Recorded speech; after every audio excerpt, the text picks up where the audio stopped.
서강대학교 경영학과 엘리트 출신이시네요. 아, 네네. 우리 외삼촌은 회계사가 아니고 세무사신데 되게 돈을 잘 벌더라. 그 얘기를 해주고 액수를 이제 말해줬는데 그거 바로 때려치고 세무사 공부를 시작했어요. 액수를 듣고요? 네. 제가 들은 액수는 네. 이제 월 3천 이상이었습니다. 안녕하세요. 안녕하세요. 안녕하세요. 안녕하세요. 세무사님.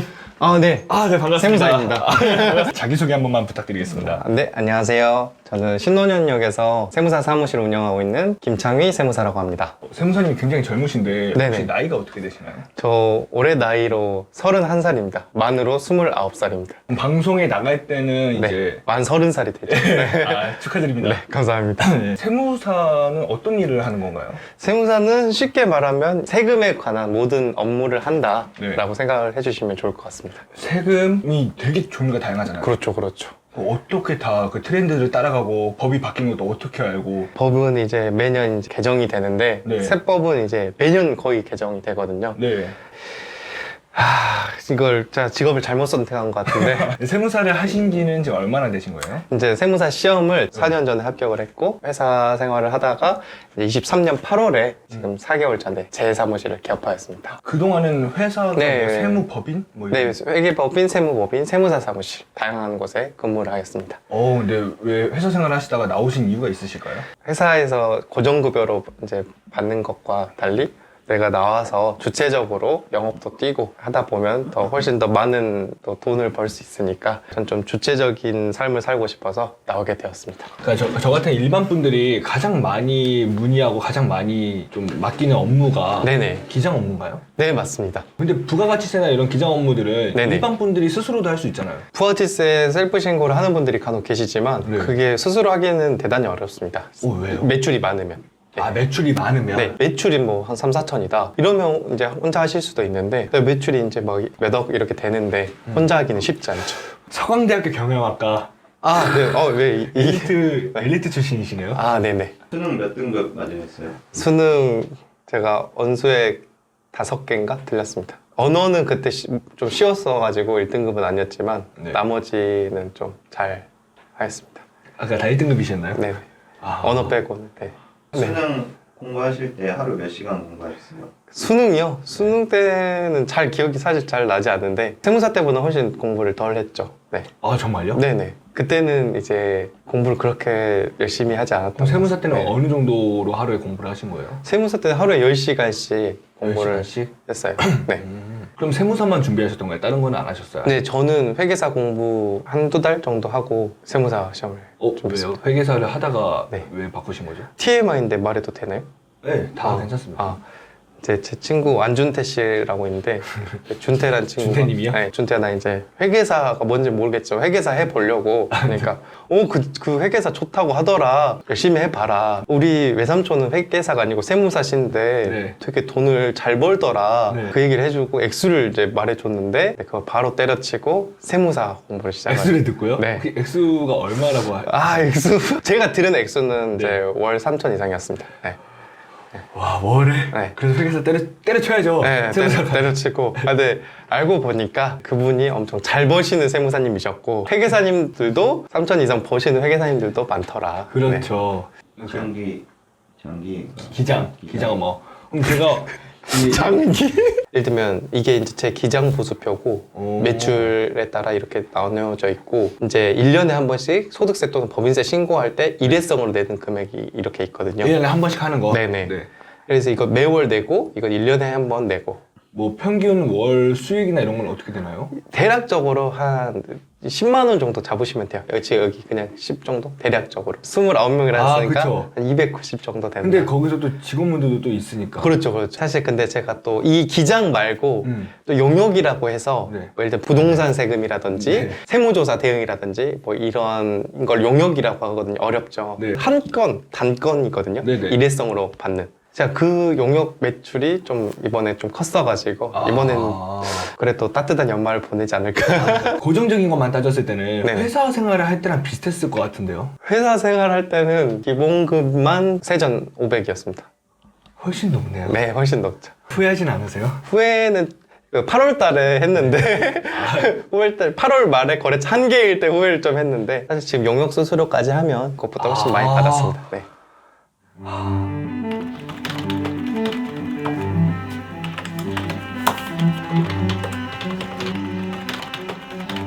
저 같은 일반 분들이, 회사원분들이 네네. 연말정산 진짜 많이 궁금할 거예요. 어떤 분들은 환급을 받는 경우도 있고, 네네. 어떤 분은 돈을 더 내기도 해요. 네네. 그 개념들이 좀 뭐예요? 우선 연말정산이라는 이름에서 알 수 있듯이 연말에 정산이 되는 겁니다. 여기 제가 연말정산 환급 꿀팁이라고 또 블로그 쓴 게 있긴 한데 쉽게 말하면 내가 1월부터 12월까지 근로소득세를 이제 떼입니다. 그 소득세와 4대 보험료를 뺀 금액을 내가 받는데 말했듯이 소득세를 뗀 금액을 주거든요. 그럼 내가 소득세를 이미 납부한 거죠. 그러면 1월부터 12월까지 소득세를 냈는데 사실 이거는 간이로 뗀 겁니다. 이게 정식 FM으로 뗀 게 아니고 네. 간편한 전차로 뗀 거기 때문에 FM으로 뗀 게 아니에요.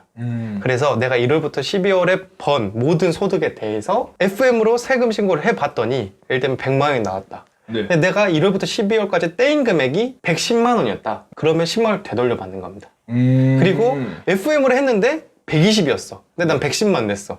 그러면 10만 원을 더 내는 겁니다. 그러면 제가 돈을 많이 번다 해서 뭐 환급 받는 게 아니고, 네. 돈을 적게 번다 해서 뭐 돈을 더 떼이고 이런 것도 아니네요? 근데 주로 일반적으로 적게 버신 분들이 환급을 받죠. 왜냐면 이제 FM으로 이제 계산을 할 때는 소득공제, 세액공제라는 걸 받거든요. 네. 소득공제, 예를 들면 본인 공제로 150을 바로 공제를 해줘요. 그리고 뭐 예를 들면 배우자가 있거나 자녀가 있거나 뭐 부모님을 폭행한다던가 이러면 계속 그 공제액이 늘어나요. 네. 근데 이거는 버는 거랑 다른 거잖아요. 네. 근데 내가 공제는 똑같이 많이 벌든 적게 벌든 이걸 똑같이 받는다고 하면 적게 버는 분들에게 이 혜택이 더 크겠죠. 그렇죠. 네. 그래서 적게 버는 분들이 이 소득공제와 세액공제를 받으면 환급이 일반적으로 나오죠.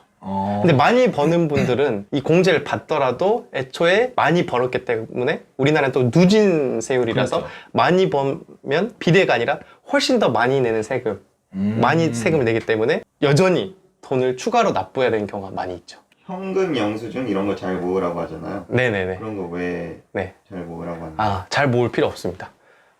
왜요? 네? 국세청 홈택스에 다 조회가 자동으로 뜹니다. 현금 영수증을 안 해놔도? 그러니까 현금 영수증을 애초에 발급을 받잖아요. 그렇죠, 발급받고. 네. 그때 내가 그 현금 영수를 갖고 있을 필요가 없다는 거죠. 아, 다 뜨니까 네. 영수증 전자로 다 뜹니다. 네.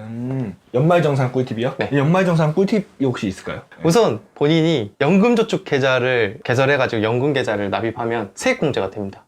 연금 그러니까 저축 계좌? 네. 네. 본인이 내가 나중에 노후를 위해서 저축을 하는데 세액공제가 돼요. 사실 그게 세액공제 해줄 필요가 없잖아요. 그렇죠. 근데 세액공제를 해줍니다. 4대 보험 할 때 연금 그것도 떼지 않아요? 네, 그거는 이제 공적연금이라서 강제적으로 이제 나라에서 떼가는 금액이고 이건 사적연금. 내가 자발적으로 네. 자율적으로 내 노후를 추가로 대비하려고 하는 거죠. 근데 연금이 네. 그런 말이 있더라고요. 저희 세대 때는 나이 먹으면 이제 연금을 뭐 돌려받지 못할 수도 있다. 그게 이제 국민연금. 그럼 국민연금에 대해서 저희가 나이 먹으면 나중에 연금 못 받을 수 있다. 네. 지금 돈 내는 거 손해다. 네. 이런 말들이 도는데 네네. 세무사님으로서 어떻게 생각하세요? 뭐 충분히 일리 있는 말이고 그렇다고 해서 우리가 안 낼 수는 없다. 왜냐 강제적인 그렇죠. 사항이니까. 네. 네. 그런 게 있고 또 예를 들면 자녀들이 있을 경우에는 교육비 세액공제라는 게 있거든요. 그래서 막 그 자녀들의 교육비도 막 15% 세액공제를 해주고 근데 중소기업에 취업을 하면 내가 중소기업에 다닌다고 해서 5년간 소득세를 최대 90%까지도 받을 수 있습니다. 진짜요? 네. 근데 이런 중소기업 같은 그 감면, 뭐 청년 90% 감면되고 뭐 이런 것들도 네네. 다니고 있는 분들이 모를 거 아니에요? 그래서 못 받죠. 몰라서 못 받는다. 왜냐면 회사에서 그런 거 안 알려주는. 회사에서 알고 해주는 데도 많아요. 네. 네. 근데 그렇지 않은데 회사에서 만약 모르거나 신경을 안 쓰는 데는 내가 또 그걸 모르면 이제 못 받는 거죠. 지금 이런 팁들을 네네. 저희가 말로는 들었지만 네네. 쉽게 볼 수 있는 게 여기 세무사님 블로그를 공개해 주시면 되네요. 네네. 제가 블로그 쉽게 또 정리를 다 해놨거든요. 블로그요? 네. 블로그 여기 써 있나요? 이런 거 하면 꼭 안 해주더라고. 올해 또 법이 많이 개정이 돼서 대중교통 사용 금액에 대해서는 지금 한시적으로 80%까지 소득 공제를 해주고 있어요. 그래요? 네, 쓴 금액에 대해서. 근데 네. 네, 그리고 영화 관람료도 이제 문화생활을 촉진하려고 30% 공제를 또 해줍니다. 엄청 많이 해주죠. 네. 근데 이런 것들이 네. 사람들이 만약 알거나 저희가 지금 얘기를 하고 네네. 이걸 영상을 보면서 처음 알게 됐다 하더라도 네. 좀 귀찮아서 안 하는 경우도 많아요. 그럴 수 있죠. 네. 근데 이걸 했을 네. 때 네. 금액이 어느 정도가 막 차감이 된다, 좀 이득을 볼 수 있다. 근데 얼마 쓰느냐에 따라 그쵸, 다른데 다르죠. 네네. 예를 들면 총급여액 본인이 예를 들면 한 4천만 원을 버는 분이면 1년에 4천만 원? 네, 1,000만 원 이상을 그 신용카드나 현금영수증 그런 걸 해야 돼요. 아, 네네. 25% 이상을 써야 소득공제를 받을 수 있거든요. 아, 네. 네, 그래서 또 고소득 전문직들, 뭐 고소득 기업, 뭐 대기업 다니시는 분들은 예를 들면 1억이면 이제 2,500을 자기가 써야 되는데 그렇죠. 못 쓰는 분들도 많이 계시잖아요. 네. 그분들이 이 소득공제 못 받는 거죠. 아, 그렇지만 한 가지 여기서 꼭 알아가셔야 될 게 하나 있는 게 체크카드랑 현금 영수증은 공제율이 30%입니다. 네. 근데 신용카드는 15% 공제예요. 음. 그러면 이거를 적어도 알고 있어야 된다. 혹시 세무사 네네. 일하면서 네네. 고객분들과 응대를 자주 하실 거 아니에요? 네, 자주 하죠. 좀 흥미로운 케이스나 좀 독특했던 그런 기억에 남는 고객분들이 있을까요? 기억에 남는 거. 이자 소득 통장에 원금 말고 이자로 연 180억인가 버시는 분을 이제 봤어요. 신고할 때. 이자로 180억이요? 네, 이자로. 네. 원금이 아니고 이자로. 그래서 그걸 보면서 네. 그때 이제 한 방 먹으니까 이분이 자기 배우자, 아내, 네. 자녀 한 두세 명 같이 이제 봤거든요. 네. 근데 뭐 자녀가 이제 저랑 나이가 비슷한데 네. 한 이자 소득으로 한 10몇억인가 있었어요. 아. 이자 소득으로. 네. 근데 100몇억을 보고 그걸 보니까 아 그래도 아들은 별로 없네 이렇게 되는 거예요. 되게 재밌는 경험 많습니다. 뭐 세금 신고 도와드리면 뭐 왜 내가 세금 이렇게 많이 내야 되냐, 나 번 거 없는데. 그 많은 세금이 다 어디로 갈까요? 국가로 가죠? 네. 그게 다 어디로 새어나갈까요? 암살시던가요? 좋은 곳에서 잘 쓰이리라 저희 나라에 기대하고 있습니다. 엄복동이 많아요. 세무사님, 네네. 그러면 저희 마지막으로 네네. 시청자분들에게 한마디 해주실 말씀이 있으실까요? 저 홍보 한번 해도 되나요? 네, 마지막으로 편하게 어떤 말씀이시든. 이제 1월 달에 이제 부가가치세 신고가 시즌입니다. 그래서 이제 사업자분들이 부가세 신고를 많이 하는데 뭐 개인적으로 매우 영세하거나 매우 할 게 없으신 분들은 셀프로 하시겠지만 뭐 그렇지 않은 분들 혹은 뭐 본인이 사업용 신용카드들을 홈택스에 등록을 안 했으면 이제 일반적으로 세무사님한테 맡기거든요. 그러면 이제 제가 부가세를 좀 합리적인 가격으로 꼼꼼하게, 또 세무사를 또 누구를 쓰느냐에 따라서 부가세액이 달라질 수 있거든요. 그래서 제가 꼼꼼히 봐드리겠다. 그래서 그거 많이 이용해 주시면 감사하겠습니다. 아, 감사합니다. 네. 오늘 또 젊은 세무사님 만나서 네. 또 재밌는 얘기도 많이 듣고 네네. 또 회사 생활하다가 지금 또 개업에 직접 하신 이런 이야기를 들으니까 네네. 세무사님이 어려운 존재가 아니라는 걸 좀 깨달았어요. 어려운 존재들도 많은데 네. 저는 되게 편하다. 아, 네. 네. 매우 쉬운 남자다. 그러니까 말은 좀 깔 뻔했어요. 아 그래요? 마지막 시청자분들에게 인사하고 마무리하도록 네. 하겠습니다. 그럼 너무 부족했지만 그래도 어여삐 여겨주시면 감사하겠습니다. 오늘도 시청해주셔서 너무 감사합니다. This way.